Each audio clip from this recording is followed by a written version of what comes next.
Hello my dear students, I hope आप सब कुशल मंगल होंगे। आपके परिवार के सभी सदस्य भी स्वस्थ होंगे। तो हमारी जो सीरीज चल रही थी ऑनलाइन क्लास की, हम उसी में आगे बढ़ते हैं। और हमारी सीरीज चल रही थी भारत के महाशक्तियों के साथ संबंध, और उसमें उस कड़ी में हम कर रहे थे भारत और सोवियत संघ रूस के साथ रिलेशनशिप।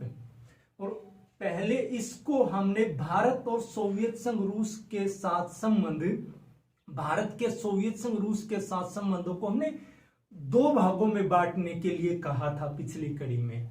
और पिछली कड़ी में इसको हमने दो पार्ट में करना ही है। और पहला पार्ट, हम पहला भाग भारत और सोवियत संघ रूस के साथ संधियों का कर चुके हैं। जो पहला भाग है, जो शीत युद्ध के दौरान भारत और सोवियत संघ रूस के जो संबंध रहे, अर्थात शीत युद्ध के दौरान, अर्थात जब तक शीत युद्ध चला, दिसंबर 1991 तक जो शीत युद्ध चला, सब भारत की स्वतंत्रता से लेकर तब तक के संबंध हम पहले पार्ट में कर चुके हैं। आज हम अगली कड़ी में करेंगे शीत युद्ध के बाद के सोवियत संघ रूस के साथ भारत के संबंध। ठीक है, क्योंकि शीत युद्ध 25 दिसंबर 1991 को समाप्त हो गया था, जब सोवियत संघ रूस टुकड़ों में बट गया था। और जो भारत का सबसे प्राचीन मित्र था सोवियत संघ रूस, वो विखंडित हो गया था, जो सबसे प्राचीन मित्र था, और उसका उत्तराधिकारी बना था रूस। तो ये पार्ट हम पहले कर चुके हैं शीत युद्ध के दौरान वाला। अब हम करेंगे भारत और रूस के साथ संबंध, क्योंकि जो सोवियत संघ रूस था उसका उत्तराधिकारी सिर्फ रूस बना था। ठीक है, तो एग्जाम के पॉइंट ऑफ व्यू से करते हैं, क्योंकि हमने एग्जाम को ब्रेक करना है। ओके, तो एग्जाम के पॉइंट ऑफ व्यू से हम करें इस क्वेश्चन को, तो पहले इंट्रोडक्शन से ही शुरू करते हैं। तो जो इंट्रोडक्शन या भूमिका में हम कहें, छोटी सी भूमिका बनाए, तो जो भारत का सबसे प्राचीन मित्र था सोवियत संघ रूस, वह 15 टुकड़ों में विखंडित हो गया दिसंबर 1991 में, अर्थात दिसंबर 1991 में शीत युद्ध समाप्त हो गया। जो सुपर पावर थी सोवियत संघ रूस, वो विखंडित हो गई और एकमात्र सुपर पावर रह गई संयुक्त राज्य अमेरिका। तो इसलिए जो भारत के सोवियत संघ रूस के साथ संबंध थे, वो अब कहां जाएंगे उस कड़ी में हम देखें। तो जो सोवियत संघ रूस कहलाता था उसका विखंडित हो गया, और सबसे बड़ा जो पार्ट था रूस बना, और उसका उत्तराधिकारी भी रूस ही बना। तो सोवियत संघ रूस के जो सारे अधिकार थे वो किसको मिल गए? रूस को मिल गए। तो इसलिए जैसे, और वह दिसंबर 1991 में 15 भागों में बट गया था, उसका एक बड़ा पार्ट बना था, जिसमें से आप देखोगे कि 15 देश अलग हुए, जैसे Latvia, Estonia, Kazakhstan, Kyrgyzstan, Tajikistan, Uzbekistan, और जो है कि बेलारूस, यूक्रेन, इस प्रकार के 15 देश बने थे। ठीक है, अब जो 25 दिसंबर 1991 को शीत युद्ध समाप्त हो गया, उसके बाद सोवियत संघ रूस में साम्यवाद भी समाप्त हो गया, और वहां पे शॉक थेरेपी लेकर आई गई। शॉक थेरेपी थी पश्चिमी यूरोप के देशों द्वारा रूस पर अपनाई गई थी। शॉक थेरेपी का हिंदी वर्ड शब्द का हिंदी में अनुवाद करें तो उसका अर्थ है कि झटका देकर इलाज करना, अर्थात पहले कोई शॉक देना, शॉक करंट देना, झटका देना, फिर इलाज करना। और सोवियत संघ रूस का झटका या शॉक कहें, वो था कि साम्यवाद समाप्त हो गया, वहां से वो 15 टुकड़ों में बट गया। ये सोवियत संघ रूस के लिए विडंबना थी, एक झटका था। और थेरेपी का वर्ड है इलाज करना, अर्थात पश्चिमी यूरोप के राष्ट्रों ने अब वहां पे पूंजीवाद लाना, उदारवाद, सुधरा हुआ रूप पूंजीवाद का वो लाना शुरू कर दिया, जिसको हम शॉक थेरेपी बोलते हैं। और उस शॉक थेरेपी के अनुसार ही रूस जो है नाटो का सदस्य बन गया था। देखिए, शीत युद्ध में नाटो के विपरीत वार्सा पैक्ट बनाया था सोवियत संघ रूस ने, और शीत युद्ध समाप्त होने के बाद उल्टा रूस नाटो का सदस्य बन गया, नॉर्थ अटलांटिक ट्रीटी ऑर्गेनाइजेशन का सदस्य बन गया। और उसमें यूरोपीय राष्ट्रों द्वारा भूमिका निभाई गई थी। अब नए दौर में भारत के साथ संबंध कैसे रहे उनका अध्ययन हम करेंगे। तो इंट्रोडक्शन में मैं बता दूं पहले से ही कि थोड़े से जो नैतिकता के आधार पर, मित्रता के आधार पर, विश्वास के आधार पर जो शीत युद्ध के दौरान संबंध रहते थे, जो हर मुद्दे पर सोवियत संघ रूस भारत की मदद करता था, अब वह यथार्थवादी संबंध बन गया, अर्थात अपने राष्ट्रीयता की भावना के आधार पर मदद करेंगे और नहीं भी करेंगे, इस प्रकार के संबंध बन गए। ये तो थी इंट्रोडक्शन। और अब हम हेडिंग टू हेडिंग करते हैं ताकि एग्जाम में आपको समझ में भी आ जाए कि पहली, दूसरी, तीसरी हेडिंग इस प्रकार से। जो पहली भारत और सोवियत संघ रूस अर्थात रूस के बीच में, अब सोवियत संघ रूस नहीं कहेंगे, अब सिर्फ रूस बोलेंगे, क्योंकि सोवियत संघ रूस शीत युद्ध से पहले था। तो इसमें जो पहली हेडिंग आपने लिखनी है वो है जनवरी 1993, जनवरी 1993 में रूसी राष्ट्रपति येल्त्सिन का भारत आगमन। जनवरी 1993 में येल्त्सिन भारत आए और पहली जो संधि हुई 1991 के बाद, पहली संधि भी 1993 में ही हुई। शीत युद्ध समाप्त हो जाने के बाद जो भारत और रूस के बीच संधि हुई अक्टूबर 1993 में हुई। पहली हेडिंग है ये, रूस के साथ भारत के संबंधों की शीत युद्ध के बाद के दौरान में। तो उस संधि में उन्हीं बातों को दोहराया गया था जो मैंने पहली कड़ी में बताई थी कि 9 अगस्त 1971 को 20 वर्षीय मैत्री संधि हुई थी भारत और सोवियत संघ रूस के बीच। 20 वर्षीय मैत्री संधि हुई, इसका जिक्र मैंने पहली वाली कड़ी में विस्तार पूर्वक किया हुआ है। तो जो रूस टुकड़ों में बट जाने के बाद, सोवियत संघ रूस टुकड़ों में बट जाने के बाद भारत के साथ जो पहली संधि हुई वो थी 11 अक्टूबर 1993 को। और ये संधि में जो समझौते हुए वो यही थे जो 1971 में भारत के साथ 20 वर्षीय संधि में सोवियत संघ रूस ने किए थे। ठीक है, ये पहली हेडिंग है।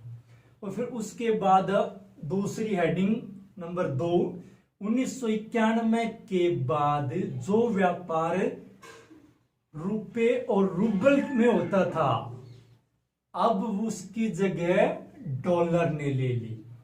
अर्थात जो बड़ा बदलाव देखने को मिला भारत और रूस के संबंधों में, 1991 से पहले रुपए और रूबल में व्यापार होता था भारत और रूस के बीच। अब शीत युद्ध समाप्त हो जाने के बाद जो संबंध बने थे, अब उसकी जगह डॉलर ने ले ली। अर्थात भारत के साथ अब व्यापार करेगा रूस तो डॉलर में करेगा, ना कि रुपए में। ये भारत के लिए एक दुखदाई समाचार था, जो भारत और रूस के संबंधों में बहुत सारा एक हम कहें कि दूरी बढ़ गई, क्योंकि विदेशी मुद्रा डॉलर में व्यापार करेगा रूस अब, ना कि रुपए और रूबल में। ये जो बहुत बड़ी घटना थी ये भारत के लिए, और बहुत बड़ा झटका था भारत के लिए कि जो सबसे बड़ा मित्र था सोवियत रूस, वो अब हमारे साथ रुपए में व्यापार ना करके, रूबल में और रुपए में व्यापार ना करके डॉलर में करेगा, पश्चिमी यूरोप के देशों की तरह। तो मित्रता में एक तरह से हम कह सकते हैं कि मित्रता किस पर आ गई, स्वार्थ भावना पे आ गई। अब वो भारत को नैतिक रूप से सहायता ना करके यथार्थवादी अपने राष्ट्रीय हित के अनुसार समझौते करना चाह रहा था। और इसमें तीसरी हेडिंग हम करेंगे, रूस ने अब नाटो की सदस्य बन गया था और भारत के 1998 के परमाणु परीक्षण का उतना समर्थन नहीं किया जितना पहले करता था। देखिए, मैंने पिछली कड़ी में जब पार्ट 1 कर रहे थे, भाग 1 कर रहे थे भारत और सोवियत संघ रूस के संबंधों का, तब मैंने बताया था कि जब मई 1974 में भारत ने पोखरण में परमाणु परीक्षण किया, तब सोवियत संघ रूस ने भारत का समर्थन किया था, है ना।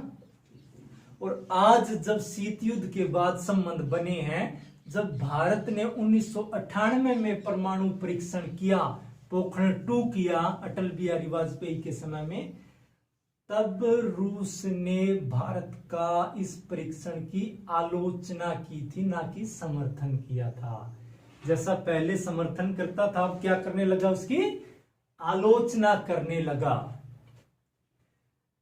लेकिन इसमें सबसे बड़ी बात यह रही कि जो 1998 में हमने भारत ने परीक्षण किया था, उस पे जो अमेरिका ने भारत पे आर्थिक पाबंदी लगवा दी थी, कि भारत का व्यापार ठप करवा दिया था कि उन्होंने परमाणु परीक्षण या परमाणु हथियार या परमाणु बम क्यों बनाया, इस बात का समर्थन रूस ने नहीं किया था। पाबंदियों का समर्थन फिर भी नहीं किया पिछली मित्रता को देखते हुए। लेकिन थोड़ा सा अंतर यह आ गया कि जो 1968 की एनपीटी पर भारत का समर्थन किया था कि भारत सिग्नेचर ना करे तो उसकी मर्जी, और 1974 में परमाणु परीक्षण का हमारा समर्थन किया था, आज 1998 में सोवियत संघ रूस ने भारत के परमाणु परीक्षण का समर्थन नहीं किया था।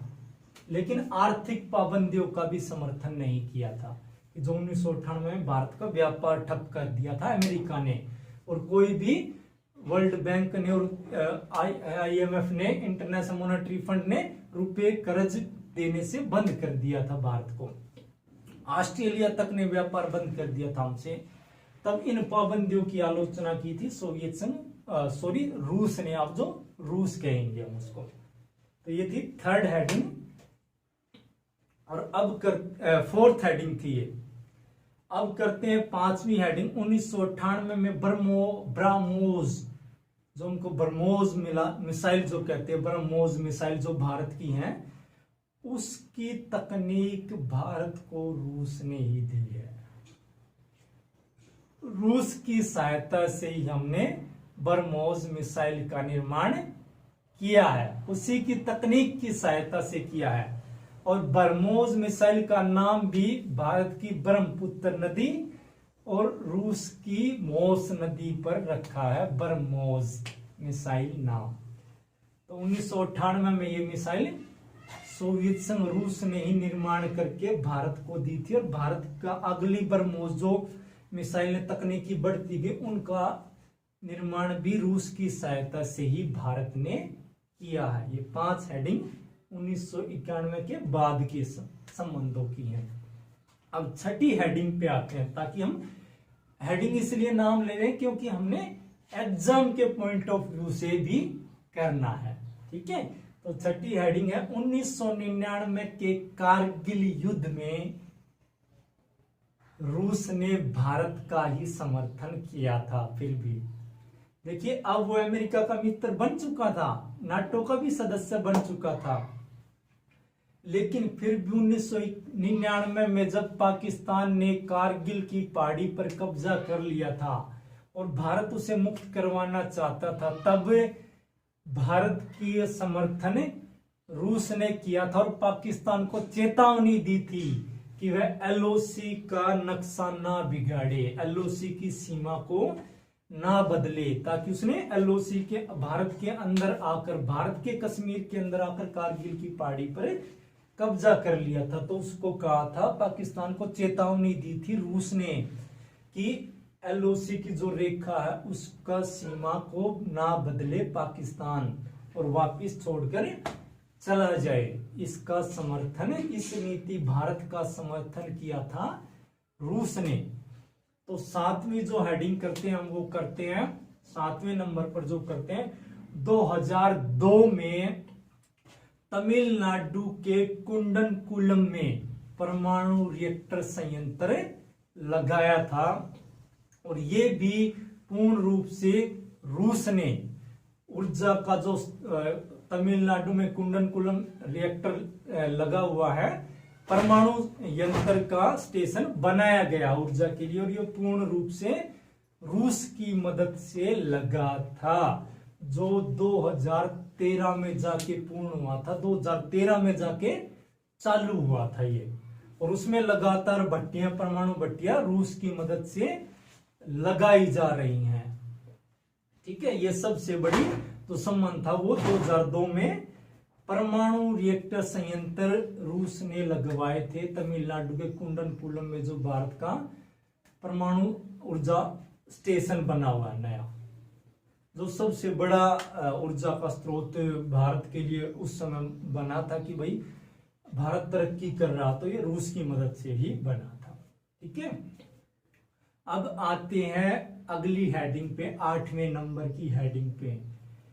2008 में भारत में रूस वर्ष घोषित किया गया था, जब रूस के राष्ट्रपति व्लादिमीर पुतिन भारत आए थे।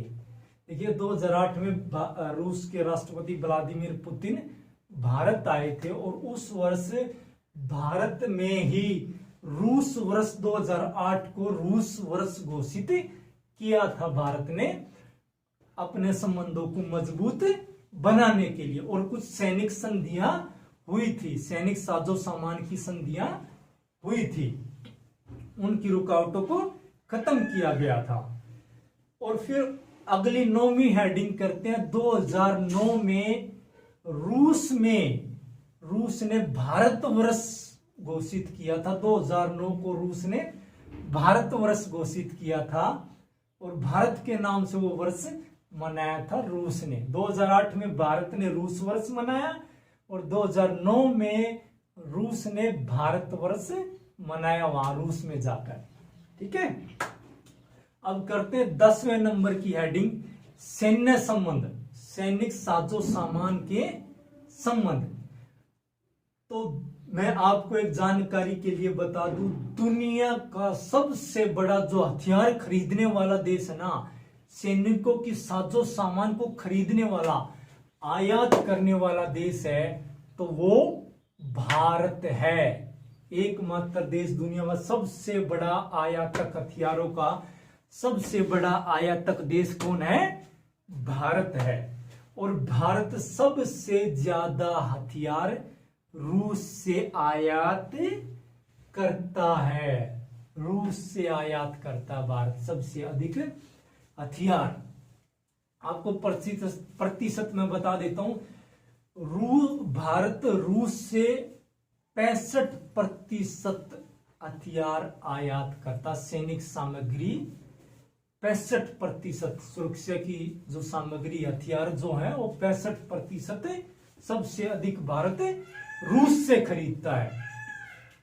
और दूसरा है यूएसए से 15% खरीदता है, और इजराइल से 11% हथियार भारत खरीदता है। और मतलब सबसे ज्यादा किससे खरीदता है? रूस से ही खरीदता है। 2016 तक भारत रूस से सबसे अधिक हथियार खरीदता था। भले ही भारत ने कुछ ऑप्शन अपना लिए हैं धीरे धीरे, वो दूसरे जैसे फ्रांस से भी खरीद रहा, राफेल है, अमेरिका के साथ टैंकों का समझौता है, तो ये अलग अलग रहे, लेकिन फिर भी रूस के साथ 65% हथियार रूस से ही खरीदता है भारत, सैनिक साजो सामान। अब आते हैं 11वें नंबर की हेडिंग पर, कि 11वां संबंध जो रहा वो है सामाजिक सांस्कृतिक संबंध। देखिए रूस भारत का सबसे प्राचीन मित्र रहा है, और रूस ने भले ही व्यापार जो है कि यूरोपीय देशों के साथ करना शुरू कर दिया, भारत को कम महत्व दिया व्यापार में, यूरोपीय देशों को अधिक महत्व देने लगा, क्योंकि वह पूंजीपति विचारधारा का, उदारवादी विचारधारा का सदस्य बन चुका था। तो इसलिए फिर भी जो भारत और अमेरिका के बीच सामाजिक सांस्कृतिक संबंध है, तो आपने देखा होगा जो हमारे केंद्रीय विद्यालय हैं, भारत के जो केंद्रीय विद्यालय हैं, जैसे एनसीईआरटी की बुक है, ये जो एनसीईआरटी की बुकें हैं, ये एनसीईआरटी की बुक मॉस्को, रूस की राजधानी मॉस्को में जो केंद्रीय विद्यालय भारत ने खोले हुए हैं, उनमें भी भारत की एनसीईआरटी की बुक पढ़ाई जाती है, जो एक सांस्कृतिक सामाजिक समझौता है। और आपस में जो प्रतियोगिताएं होती हैं, सांस्कृतिक कल्चर, सांस्कृतिक प्रोग्राम होते हैं, वो मॉस्को में भी करवाए जाते हैं।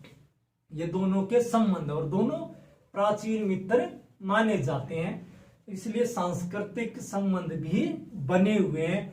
भारत के करीब 4,000 से 40,000 तक विद्यार्थी मॉस्को, रूस में अध्ययन करते हैं, पढ़ाई कर रहे हैं भारत के। और इसी प्रकार रूस के कुछ छात्र भारत में पढ़ाई कर रहे हैं, हजारों छात्र भारत में पढ़ाई कर रहे हैं। ये तो है सांस्कृतिक सामाजिक संबंध। अब अगली हेडिंग पे आते हैं हम, क्योंकि हेडिंग का बार बार मैं नाम इसलिए रहा हूं क्योंकि हमने इसको एग्जाम के पॉइंट ऑफ व्यू से करना और बहुत इंपॉर्टेंट क्वेश्चन है। अगली जो 12वीं हेडिंग हम करते हैं वो है कश्मीर मुद्दे पर आज भी, कश्मीर मुद्दे पर आज भी रूस भारत का समर्थन करता है। कश्मीर मुद्दे पर जब भी समय पड़ता, शीत युद्ध के बाद भी वीटो पावर का इस्तेमाल किया रूस ने भारत के प्रति, कश्मीर मुद्दे को लेकर भारत के समर्थन में। अर्थात आज भी, पहले भी कश्मीर मुद्दे पर भारत का समर्थन करता था और आज भी रूस कश्मीर मुद्दे पर भारत का समर्थन करता है, कश्मीर को भारत का अंग मानता है। जब हमने धारा 370 हटाई कश्मीर से, तब पाकिस्तान इसको यूएनओ में उछालना चाहता था, सुरक्षा परिषद में उछालना चाहता था, तो वहां पे सोवियत संघ ने 2 टूक शब्दों में कहा था कि कश्मीर भारत का अंग है, और उस बात पर पूर्ण विराम लगा दिया था कि इसकी कोई चर्चा यहाँ पे यूएनओ में करने की जरूरत नहीं है, क्योंकि ये पूर्ण रूप से भारत का अंग है। जब हमने अभी कुछ समय पहले ही 2019 में धारा 370 हटाई थी, जब बहुत बड़ा मुद्दा बना था, जिसपे अमेरिका ने भी भारत का समर्थन किया था इस बार, जो हमेशा पाकिस्तान का समर्थन करता था, और रूस ने तो किया ही था, जो पहले भी करता था आज भी करता है, कि कश्मीर को भारत का ही अंग मानता है। ठीक है, और अब करते हैं अगली हेडिंग, 13वें नंबर की हेडिंग, वो है यूएनओ में सुरक्षा परिषद में, यूएनओ की सुरक्षा परिषद में भारत को स्थायी सदस्य बनाए जाने का समर्थन करना। देखिए, सुरक्षा परिषद के 5 स्थायी सदस्य हैं, अमेरिका, रूस, चीन, इंग्लैंड, फ्रांस। और इसमें जो 6वां, 7वां, 8वां सदस्य बनना चाहिए, 6, वो भारत दौड़ में सबसे आगे है।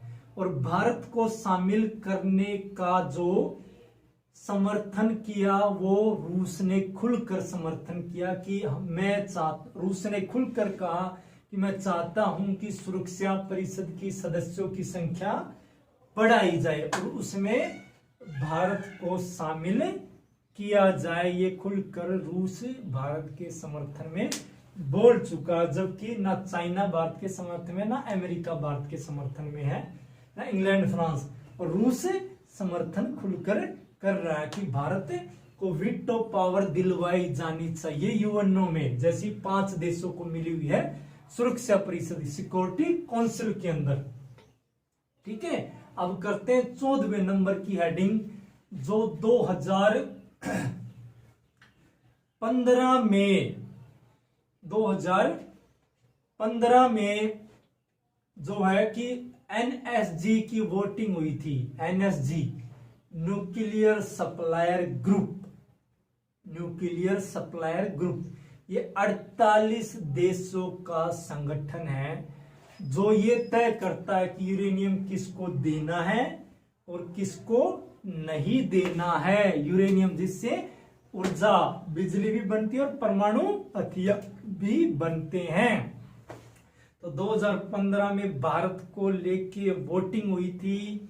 जब भारत के प्रधानमंत्री विदेशों की यात्रा पर जाते थे, वो इसलिए जाते थे कि वो 48 देशों में जाया करते थे जो उसके सदस्य थे एनएसजी के, ताकि भारत के पक्ष में वोटिंग करें। और जब तुम कहा करते थे कि भारत तो विदेशी यात्रा पे रहता सबसे ज्यादा, वो विदेश घूमने नहीं जाया करता था, उन देशों में आप सर्च करना कि 2015 में भारत नरेंद्र मोदी किन किन देशों में गया था। वे वही देश थे जो एनएसजी के सदस्य थे। 48 सदस्य एनएसजी के हैं और भारत को बहुमत के हिसाब से 25 वोट चाहिए थे।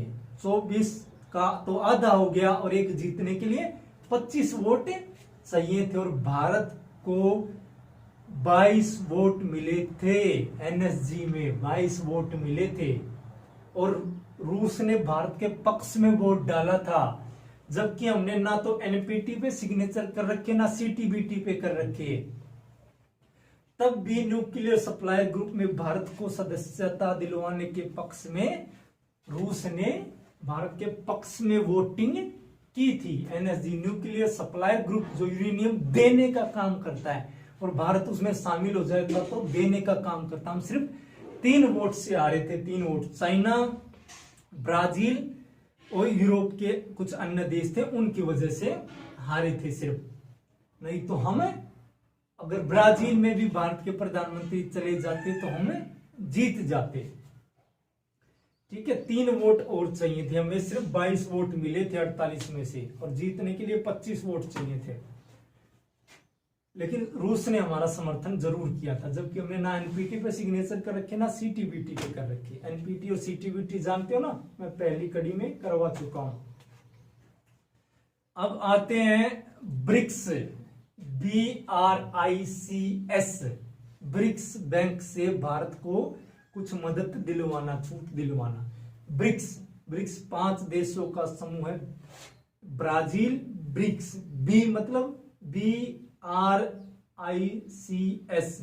बी मतलब ब्राजील, आर मतलब रूस, आई मतलब इंडिया, सी मतलब चाइना और एस मतलब साउथ अफ्रीका। ये 5 देशों का समूह है। ब्रिक्स संगठन है, एक अंतरराष्ट्रीय संगठन है, व्यापारिक संगठन है, आर्थिक सहायता के रूप में। और इन्होंने एक बैंक बनाया हुआ अपना, विकास बैंक, जिसकी हेड ऑफिस संघाई में है, तो इसको संघाई विकास बैंक बोलते हैं। ये आपस में आर्थिक मदद करने का काम करते हैं। तो रूस ने हमेशा समर्थन किया कि जब भी ब्रिक्स से सहायता हो तो भारत धन ले सकता है, और देश भले ही भारत के पक्ष में ना हो, लेकिन रूस हमेशा ब्रिक्स विकास बैंक से भारत को आर्थिक मदद दिलवाने के पक्ष में रहा है। और उसके बाद करते परमाणु ऊर्जा समझौता। बहुत बड़ी हेडिंग है, बहुत इंपॉर्टेंट है। भारत और रूस के बीच परमाणु ऊर्जा समझौता जो 2014 में हुआ था, इसका नाम रखा गया था DAE, department of atomic energy. अर्थात जो कुंडनकुलम में, जो तमिलनाडु के कुंडनकुलम में जो परमाणु रिएक्टर लगवाए गए रूस की मदद से, उनको और आगे बढ़ाया जाए। रूस इसके लिए भरपूर सहायता करेगा, जिसका एक समझौता ही हो गया 2014 में भारत के साथ, परमाणु समझौता। अर्थात और रूस 2 ही चीजों का स्रोत माना जाता, ऊर्जा का और गैस का, जो जिसकी अर्थव्यवस्था इन 2 चीजों से अक्सर चलती है, जो ऊर्जा के संसाधन और जो गैस, प्राकृतिक गैसें हैं, उनको सप्लाई करता है सोवियत संघ रूस।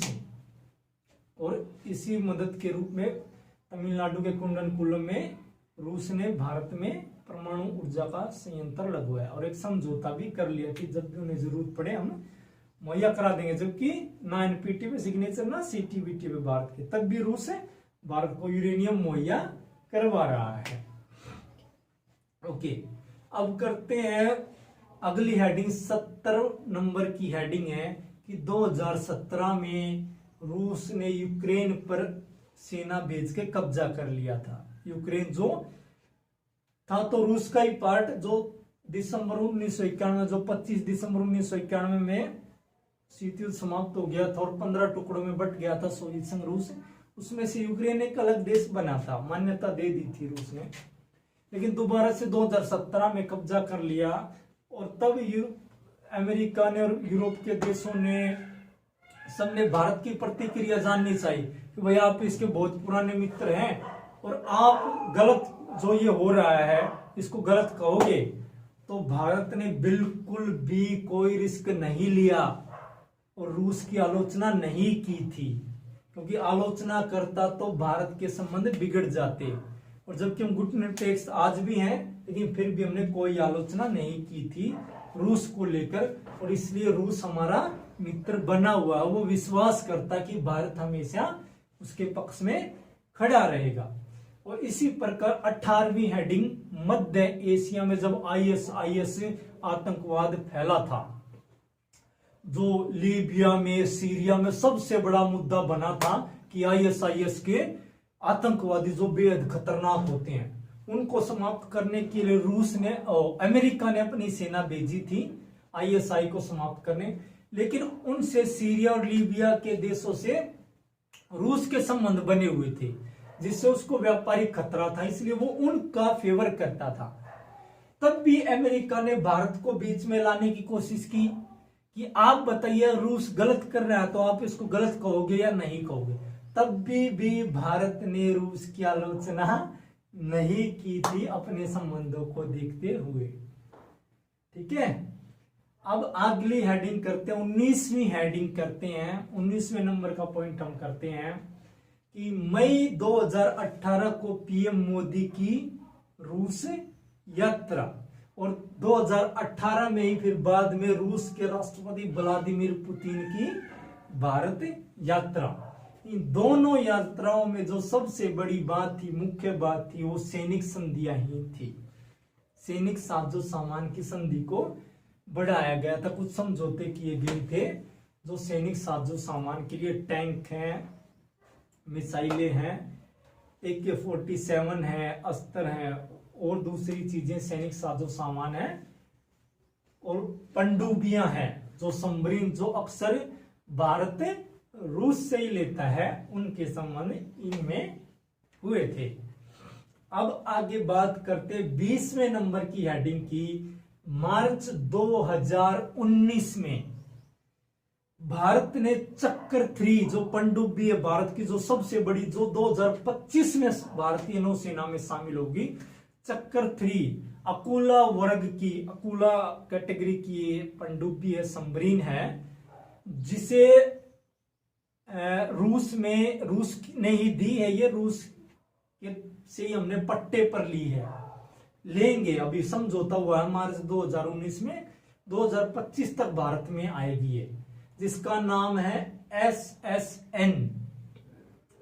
यह एक सबमरीन है, पनडुब्बी है, जो अत्याधुनिक हथियारों से लैस है, जिसमें परमाणु हथियार भी रखे जा सकते हैं और जिसको कभी भी भेदा नहीं जा सकता। एक खुफिया जांच की पनडुब्बी है जो दुश्मन को भी पता नहीं चलता, दुश्मन के भी रडार में नहीं आते और समुद्र में उसके इलाके तक भी जा सकती है, जिसमें परमाणु हथियार भी लगाए या चलाए जा सकते हैं टारगेट करने के लिए दूसरे राष्ट्र को युद्ध में। इस प्रकार की चक्र 3 नाम की पनडुब्बी रूस भारत को देगा। इसका समझौता मार्च 2019 में हुआ है और यह परमाणु पनडुब्बी भारत को, चक्र 3 परमाणु पनडुब्बी भारत को 2025 में जाकर मिलेगी। ठीक है, और इससे पहले भी भारत ने हमेशा, और ये पट्टे पर लिए भारत ने, और इससे पहले भी 2012 में SSBN वर्ग की पनडुब्बी रूस से पट्टे पर ली थी, अर्थात अक्सर पनडुब्बियां रूस से ही मुहैया करवाई हुई हैं भारत को। फिर है आज लास्ट में, कोरोना काल में भारत रूस के संबंध। देखिए, कोरोना काल में भारत रूस के संबंधों पर बहुत अधिक कुछ प्रभाव नहीं पड़ा है, क्योंकि सारे देश इस महामारी से लड़ रहे हैं और रूस खुद सक्षम है, लेकिन एक दूसरे के भावनात्मक रिश्ते बने हुए हैं। अक्सर रूस की स्टेटमेंट आती है कि भारत को हम कोई आर्थिक सहायता मुहैया करवाएं, अगर भारत कुछ कहेगा हमसे, किसी भी प्रकार की सहायता मांगेगा तो हम तुरंत मुहैया करवा देंगे। और भारत ने भी ये कहा, क्योंकि हम भी उभरती हुई महाशक्ति हैं, भारत ने भी ये कहा कि हाइड्रोक्लोरोक्विन नाम की हाइड्रोक्सक्लोरोक्विन की जो गोलियां हैं, जो कोरोना में संभावना है कि काम आ सकती हैं, भारत ने भी रूस को मदद देने का आश्वासन दिया है हाल के दिनों में जो महामारी चल रही है इसमें। तो इस प्रकार हम निष्कर्ष में कह सकते हैं कि भारत और रूस के संबंध अब यथार्थवादी बन चुके हैं, राष्ट्रीय हितों पर बन चुके हैं, क्योंकि रूस अब पाकिस्तान को भी हथियार देता है और चीन के साथ भी 300 अरब डॉलर का व्यापार रूस करता है, जबकि भारत के साथ तो सिर्फ 15 अरब डॉलर का ही व्यापार है। तो वो अपने चीन से संबंध भी नहीं बिगाड़ना चाहेगा, क्योंकि चीन उससे गैस और ऊर्जा खरीदता है और चीन को सबसे बड़ी आवश्यकता होती है इन चीजों की अपनी अर्थव्यवस्था को बढ़ाने के लिए। तो थोड़े से जो नैतिक भावना पर होते थे और मित्रता के आधार पर होते थे, उनमें थोड़ा सा हम कह सकते हैं कि जो रुपये और डॉलर में व्यापार होता था, वो रुपये और रूबल में होता था, वो डॉलर में होने लगा। लेकिन फिर भी हम कह सकते हैं कि जैसे कश्मीर मुद्दे पर, कारगिल मुद्दे पर भारत को एनपीटी सीटीबीटी पर हस्ताक्षर न करते हुए भी परमाणु सहायता देना, इससे हम कह सकते हैं कि रूस भारत का आज भी सबसे बड़ा मित्र रहा है। तो आज इतना ही करते हैं, अगली कड़ी में एक नया क्वेश्चन करेंगे। ठीक है, बाय।